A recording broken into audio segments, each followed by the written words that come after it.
የዱር ህይወት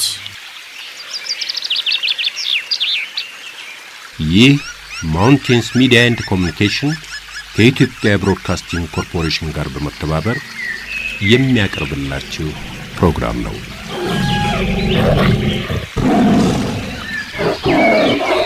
የዱር ህይወት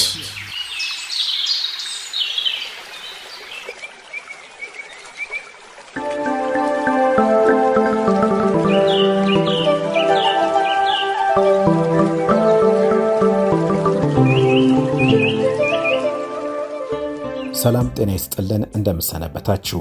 በዛሬው የዱር ህይወት ፕሮግራም በጨበራ ጩርጩራ ብሔራዊ ፓርክ የዝሆንና የአካባቢው ማህበረሰብ ግጭትን እንመለከታለን። እስከ ፕሮግራማችን ፍጻሜ አብራችሁ እንድትቆዩ በአክብሮት የምንጋብዘው የፕሮግራሙ ዋና አዘጋጅ አስቻለው ጌታቸውና አርታኢ አበቤ ታደሰ በጋራ በመሆን ነው።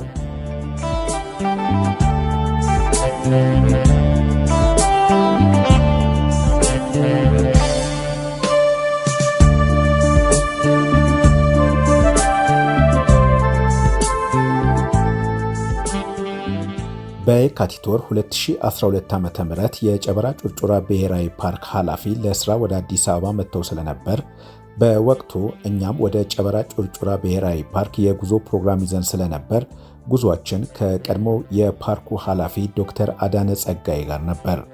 ጨበራ ጩርጩራ ብሔራዊ ፓርክ እንደደረሰን ስራ ከመጀመራችን በፊት ኃላፊው በፓርኩ ዙሪያ ከሚገኘው የዮራ ሻሾ ቀበሌ አንድ ለቅሶ መጀመሪያ መድረስ አለብን ብለው ይዘውኝ ሄዱ። ለቅሶ የምንደርሰው ደግሞ አንድ ወጣት በዝሆን ተገድሎ መሆኑን ስሰማ በጣም አዘንኩ። ዕድሜው ወደ 28 ዓመት አካባቢ ነው። አይፋሞ ኡታ ይባላል። የሁለት ልጆች አባት ነው። ምሽት ላይ ዝሆን ወደ ጓሯቸው ይገባል። ዝሆኑን ለማስወጣት ሲሞክር ጨለማ ውስጥ ያለ ዝሆን ያገኘዋል። ሕይወቱ በዝሆኑ ታልፋለች። ሁለቱን ልጆቹን የሚያሳድገውና አባቱን የሚጦረው እርሱ ነው። ለቅሶ ቤቱ ስንደርስ አባትየው በረንዳ ላይ ቅስማቸው ስብር ብሎ አገኘናቸው። ብዙ ብሔራዊ ፓርኮች የአካባቢው ማህበረሰብ ወደ ፓርኮቹ እየገባ ነው በዱር እንስሳቱ ላይ ጫና የሚያሳድረው። በጨበራ ጩርጩራ ብሔራዊ ፓርክ ግን ዝሆኑ ነው ወደ አርሶ አደሩ ማሳ እየገባ ጉዳት የሚያደርሰው።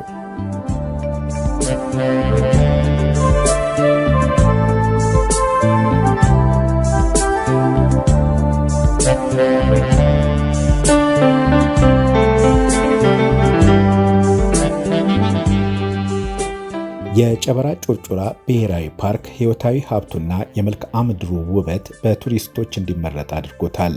በተለይ ለተፈጥሮ ሀብት ልዩ ስሜት ባላቸው ጎብኚዎች ቀዳሚ ምርጫ ነው። ይሁንና ፓርኩ ከአካባቢው ማህበረሰብ ጋር የሚያጋጨው ፈተና ተደቅኖበታል። አቶ ተሻለ አይመታ የጨበራ ጩርጩራ ብሔራዊ ፓርክ ኃላፊ። ጨበራ ጩርጩራ ብሔራዊ ፓርክ መሰረታዊ ችግሮች ከሚባሉት አንዱ የሰውና የዱር እንስሳት ግጭት ነው። እንግዲህ ግጭቱ የሚከሰትበት ዋናው ምክንያት ሊሆን የሚችለው የጥቅም መጋራት ነው። ከዚህ መነሻ ዋናው እንደ ባለሙያ የምናውቀው ግጭቶች በሁለት መልክ ነው ሲከሰቱ የሚስተዋሉ። አንደኛው ሰዎች ወደ ዱር እንስሳት መጠለያ ቦታ ላይ ሲገቡና የመኖሪያ ቦታቸውን ሲረብሿቸው የሚከሰቱት ግጭቶች ይኖራሉ። በሁለተኛው መልክ ደግሞ ዱር እንስሳው ደግሞ ከራሱ መዋያና መመገቢያ ስፍራ ወጥቶ ወደ አካባቢው ማህበረሰብ ውስጥ በመድረስ ወይም በመግባት የሚፈጠሩት ግጭቶች ናቸው። በኢትዮጵያ ደረጃ ላይ በዋናነት የሚስተዋሉ ችግሮች ከነሱ ውስጥ አንደኛው ችግር ነው። ያም ሰዎች ወደ ዱር እንስሳ መጠለያ ቦታ ይገቡና ለተለያዩ ዓላማዎች የተለያዩ ድርጊቶችን በዱር እንስሳት መዋያ ስፍራዎች ላይ ሲፈጽሙ ዱር እንስሳው የሚፈልገው ሪሶርስ እዛ አለና ያኔ ግጭቶች የሚፈጠሩበት ሁኔታ ነው የነበረው። እንደ ጨበራ ጩርጩራ ብሔራዊ ፓርክ ግጭቱ በተቃራኒ ነው ያለው። በተቃራኒው ሲባል ዱር እንስሳው ካለበት ድንበር አልፎ በፈር ዞንም አልፎ ወደ አካባቢው ማህበረሰብ ውስጥ በመግባት ከውስጥ ወደ ውጪ የመግፋትና ፍላጎታቸው ከፓርክ ውጪ በማድረግ የተለያዩ አርሶ አደሩ ያለማውን ያፈራውን ሀብት ንብረት የማውደም ሁኔታዎች በእነዚህ አመታቶች ላይ እየተስተዋሉ ነበረ። ይሄ ግጭት ደግሞ እንደ ሌላም ልዩ የሚያደርገው ነገር ነው። ያም ምክንያቱ ምንድነው? የዱር እንስሳው የሚመገበው ነገር አጥቶ አይደለም፣ የመዋያ ስፍራው አንሶ አይደለም። በጣም ከፍተኛ የሆነ መዋያ ቦታ እያለው ወደ ውጭ እየወጣ አርሶ አደሮች ላይ ከፍተኛ ተጽዕኖ እያሳደረ ያለበት ሁኔታ ስለነበረ ግጭቶቹ በፍላጎቶች ላይ የተመሰረተ ውጪ ላይ እሱ የሚፈልገው ሰብል አይነቶችን በመመገብ አርሶ አደሩንም ሰብሉንም በማውደም አርሶ አደሩን ህይወትንም የቤት እንስሳቶችንም እንደዚሁ ጥቃት የማድረስ ሁኔታ ነው ሲስተዋል የነበረው።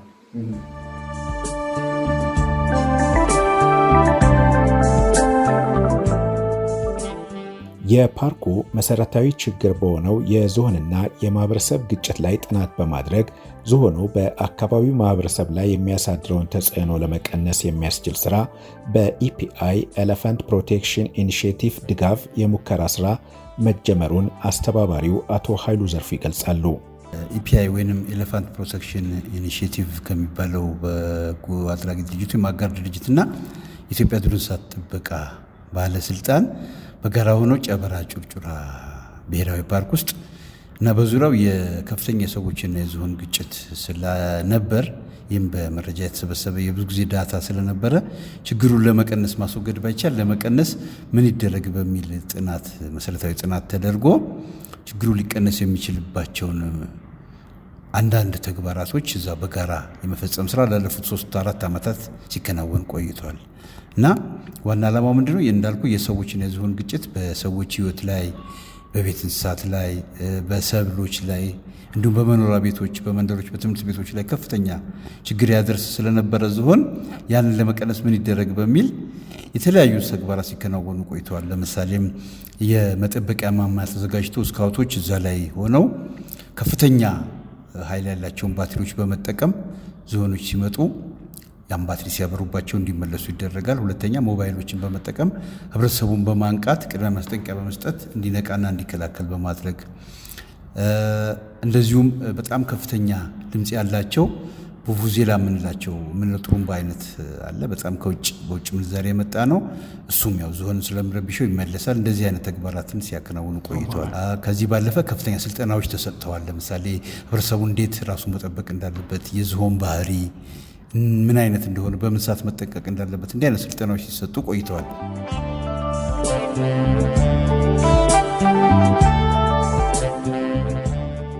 በዝሆን ጉዳት አባታቸውን ያጡት ሌላው የአካባቢ ነዋሪ የፓርኩ ሰራተኛ አቶ ሄራኖ በተላ ናቸው። የእንቁጣጣሽ ዕለት መስከረም 1 ቀን ዝሆን አባታቸው ጓሮ ሄዶ ህይወታቸውን እንዳሳጣቸው ይናገራሉ። የኔ አባት ዛሬ 4 ዓመት ነው። 2014 መስከረም 1 ቀን ነው፣ መትባል ቀን ነው። እሱም ያው እንግዲህ ክርስቲያን ነበረ። ያው የጾም ምን ያለ ከሌላ ቦታም ልጆቹን ጠርቶ አመት ባሉ አንድ ላይ ለማሳለፍ ሩቅ ቦታ ቴቢ ዲማ ሌላ ቦታ ያለው ቤተሰብ ልጆቹን ጠርቶ አመት አባል አብሮ ለማክበር ዝግጅት ላይ ያለ ዝሆኑ ማታ በቆሎ ውስጥ ገባ። ያው እሱም ድሮ የደርግ ወታደር ደፋር ስለሆነ መጥቶ ያዘው፣ ወረወረው፣ እዛው በቃ ሞተ። እኔም እዚህ የሆነ እንግዳ መጥቶ ነበረ በአመት በዓል። ያ እንግዳ እንደምንም ቦታ አስይዤ እስካውቱ መድቤ ምን ያልኩኝ ያው የአመት በዓል ስለሆነ ግድ ልጆች ጋር ልድረስ ብዬ ቤት ሄድኩኝ። ከዛ በዝሆን እሱ እንደተያዘ ለኔ ስልክም ልጆቹ በጎኑ ተደወለ፣ ለቢሮም ተደውሏል። በቃ በቢሮ ማከናው ቦታው ደረስኩኝ። በርግጥ ደነግጫለሁ። ያው እንግዲህ አባቴ እኔን በጥሩ ሁኔታ ያሳደገ አባት ነው። አስተምሯል፣ ያሳድገዋል። ግን ያው አጋጣሚ ነው እንግዲህ ያው የሰው ጥሪ የተለያየ በሁኔታ ሰው ይጠራል። ምንም ባባሬም ይሞታል፣ በማኪናም ይሞታል። ያው እንግዲህ ሞት የአንድ ሰው ጥሪ ስለሆነ ምንም ማድረግ አይችልም። እና ያው እንግዲህ በአንድ በኩል የአባቴ ለቅሶ እየለቀስኩኝ፣ በአንድ በኩል ያው አስተባባሪ ስለሆንኩኝ ዝሆኑ ለጥቃት እንዳይደርስ ልጆቹም እያስተባበርኩ እስካሁን ምንም አይመስለኝም። ይመስገን እንግዲህ የሱ ጥሪም ስለሆነ የአባቴ የገደለ ያው እንግዲህ አንዳንድ በሬም ይገላል፣ ቤት ያለው ድሮ በቅሎም ይገላል ይላል ሰው። ስለዚህ አጋጣሚ ሞት ነው እንጂ ዝሆንም ሆነ ብሎ አይደለም። ያው እለትም ቀንም ስለሆነ ምንም ምን አሁን ዞን ላይ እንዲህ ያደረገኝ አባቴ ነገደለ እንደ ጸላት አድርገ የሚያስበውበት የለም። ዞን ያው የኛ ሀብት ነው፣ እንስሳ ነው፣ አቅም አንዴ ከተናደደ ሌላ ከሱ ጋራ ያለው ሌላ ትናንሽ እንስሳም አንዳንዴ ይመታል፣ ባህሪ ነው። ስለዚህ እንግዲህ ዞን አንደኛ ቄሌ አልያዝኩም እና ጥንቃቄ ያስፈልጋል። እኔ አሁን ድሮ በህፃነትም ከብቶቹ ጋራ ዞኖቹ አብሮ ስበሉ አድጋለሁ። ግን ዞን የሆነ እሱ ጋር አለመጠጋት ነው በቃ። እኔ ያው መሳሪያ ይዣለሁ አልጠጋም። ልጆቹ ጋር አደጋ ሊያደርስ ነው የሚል ጥቃት ስለሚያደርስ በሩቁን እሱ ማክበር በማክና የምንሄድ ከሆነ እንቆማለን። ማክና ክላስ አናደርግም፣ ፍሬቻ አናደርግም። ክብርን ይሰጠዋል፣ ቦታ ይሰጠዋል። በቆሎ ውስጥም ካለ ሩቅ ሆነን እሱ እንዲወጣ የሆነ ነገር ይሄ የሚመነፋው አለ ኡልቶ ምናምን የሚባለው እንደዛ አይነት አድርጎ እሱ እንዲወጣ ማድረግ ነው እንጂ ማቅረብ ጥሩ መስላ አይደለ። እሱ ትንሽ ዚሆኑን ባህሪ ብዙም ባለማወቁ ስለተጠጋ ጉዳት ላይ ስለደረሰ ምንም አይመስለኝም። ያው ዚሆን እንግዲህ ከሱ ጋር ብዙ አመትም ስለቆየው ዚሆን እንደ ቤተሰብ ወዳለሁ።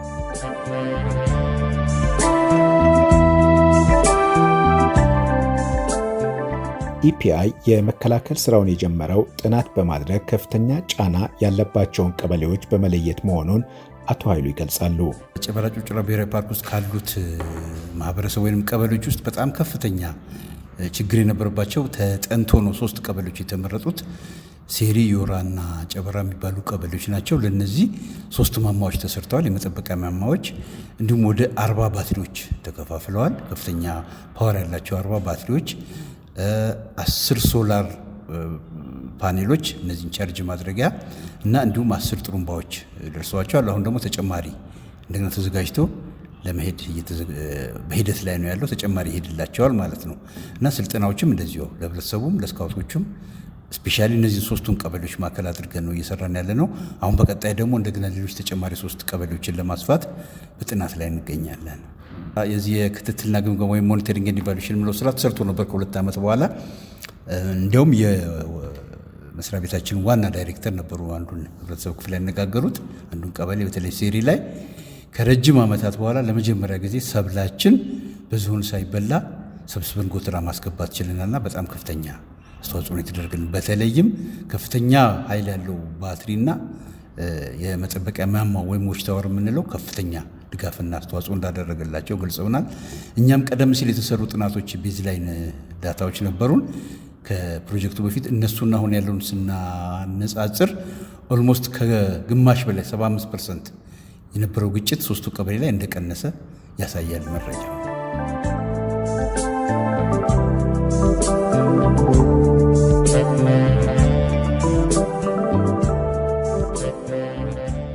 እንደ ባለሙያ ዘላቂ መፍትሄው ምንድነው ይሆናል ብለው ነው የሚያስቡት? አሁን የጨበራ ለየት የሚያደርገው የዱር እንስሳቱ ነው ማህበረሰቡ ላይ ጫና እየፈጠረ ያለው።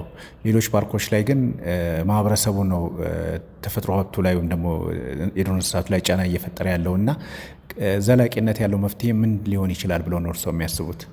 እንግዲህ ዘላቂነት ያለው መፍትሄ ሊሆን የሚችለው የህብረተሰቡ ተሳትፎ፣ የአጋር ድርጅቶች እንዲሁም የመንግስት ተሳትፎ የግድ ነው። በአንድ ተቋም ብቻ ሊሰራ የሚችል ስራ አይደለም።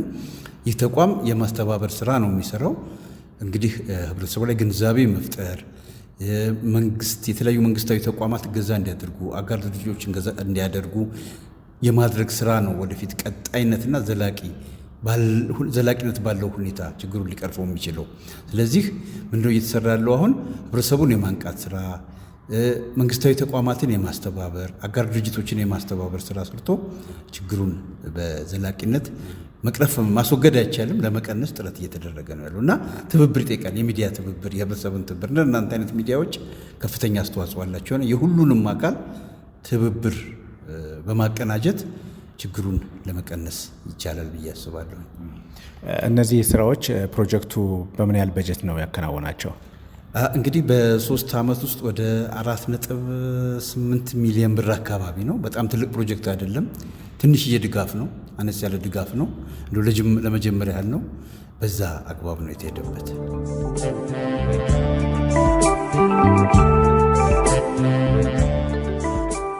ሬንጀር ኡቴ አቴቦ ዝሆኑ የአርሶ አደሩን ሙዝና በቆሎ በከፍተኛ ሁኔታ በመልመዱ በስራቸው ላይ ከፍተኛ ጫና መፍጠሩን ገልጸው ባትሪና ቡቡዜላ ጥሩምባ ከታደለ በኋላ ግን ችግሩ መቀነሱን ይናገራሉ። ውስጥ ላይ አሁን እንዳለ አሁን ማሳ ላይ ሰዎቹ ማሳ ላይ ገብቶ በቃ አሁን ሰው ጋር ተለምዶ አሁን እነሱ ጌታ ይመስገን እነሱ አሁን የድርጅቱ አሁን ባትሪ የሰጠው አሁን ይሄ ሶላር እንትን ፑሽካ ምናምን ሰጥቶ ከዛ ቀን ጀምሮ ትንሽ ወደታች የምመለስበት ቦታ እንትን አለ። ግን እዛ ላይ አሁን ያሉት የህብረተሰቡና የኛ አሁን ከባድ ግጭት የሆነ አሁን ዝሆን በብዛት በቆሎ መብላት ይወዳል፣ ሙዝ በመብላት ይወዳል። አካባቢ ሰዎች እኮ የኛ ሰዎች የዋ ናቸው። ከዛ እዛ ያሉት አሁን ከባድ በቆሎ፣ ሙዝ እንደዚህ ለወድመትን ደርሷል። አንዳንዴ አሁን ይሄ ባትሪ አሁን እነሱ አሁን ድርጅቱ ከገባ ጊዜ ጀምሮ የአካባቢና የኛ ግጭት የኛ አሁን የማታ ሄደን የሚጠበቀውበት ጥበቃ አሁን የተሻለ ነው።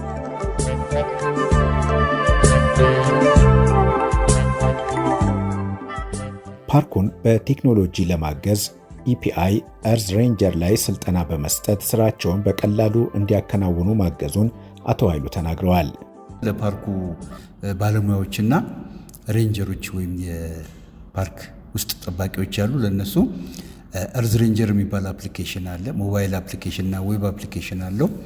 እያንዳንዱን ተግባራቸውን የፓትሮል ስራ በሚሰሩበት ጊዜ እያንዳንዱን እንቅስቃሴ እያንዳንዱን ተግባራቸው በዛው ሞባይል አፕሊኬሽን ሲያስተላልፉ ጨበራ ጩርጩራ ብሔራዊ ፓርክ ጽሕፈት ቤትና እዚህ የኢትዮጵያ ዱር እንስሳት ጥበቃ ባለስልጣን ዋና መስሪያ ቤት ውስጥ ኦፕሬሽን ሩም አለ። እዛ ክትትል ይደረጋል። እያንዳንዱ እንቅስቃሴያቸው ይታያል።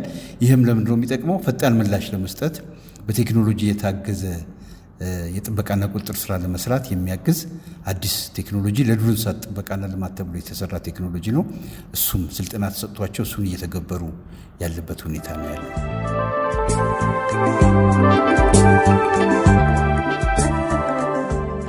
አድማጮቻችን፣ የዛሬው ፕሮግራማችን በዚህ ይጠናቀቃል። ሳምንት በሌላ ዝግጅት ዳግም እስክንገናኝ ሰላሙን ሁሉ እየተመኘው የምሰናበተው የፕሮግራሙ አዘጋጅ አስቻለው ጌታቸው ነኝ። ሰላም።